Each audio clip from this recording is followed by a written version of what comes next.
రాష్ట్ర కమిటీ సభ్యుడిని. ప్రభుత్వం రైతులకు 2 లక్షల రూపాయల లోపు రుణమాఫీ అమలు చేస్తామని ఎన్నికల్లో హామీ ఇచ్చింది. హామీ ఇచ్చిన పద్ధతిలో ఈరోజు అనేక ఆంక్షలు కొర్రీలు పెట్టి హామీ అమలు కాకుండా దాదాపు ఏంటంటే సగం మంది రైతులకు మాత్రమే ఈరోజు అది అమలవుతుంది.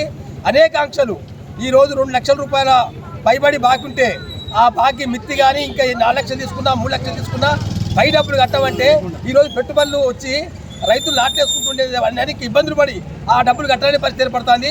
రైతుకు ప్రభుత్వం ఏదైతే హామీ ఇచ్చిందో ఆ హామీ ఇచ్చిన ప్రకారం 2 లక్షల రూపాయలు బ్యాంకులో జమ చేయాలి ప్రభుత్వం. అది పద్ధతిగా ఉంటుంది అని చెప్పేసి మేము డిమాండ్ చేస్తాను. అంతేకాదు ఈరోజు రేషన్ కార్డు లేకుండా అమలు చేస్తామన్నారు. రేషన్ కార్డు లేకుండా ఏ పేరు కూడా రాలే. ఇప్పటికి కూడా రేషన్ కార్డు లేని వాళ్ళకి ఎవరికి కూడా అమలు కాలే. అంతేకాదు ప్రభుత్వం ఇంకో మాట అంటుంది, ఏమని పట్టదారు పాస్ పుస్తకాలు లేకుండా అమలు చేస్తామంటారు. అది ఎక్కడ కూడా ఇంతవరకు అది అమలు కాలేదు.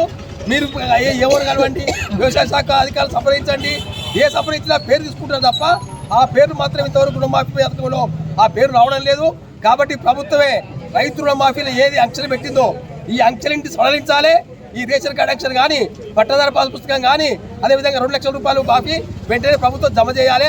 అదైతేనే రైతులు న్యాయం జరుగుతుంది తప్ప లేకపోతే ఏంటంటే 50% మంది రైతులు ఈ జిల్లాలో నష్టపోయే అవకాశం ఉన్నది.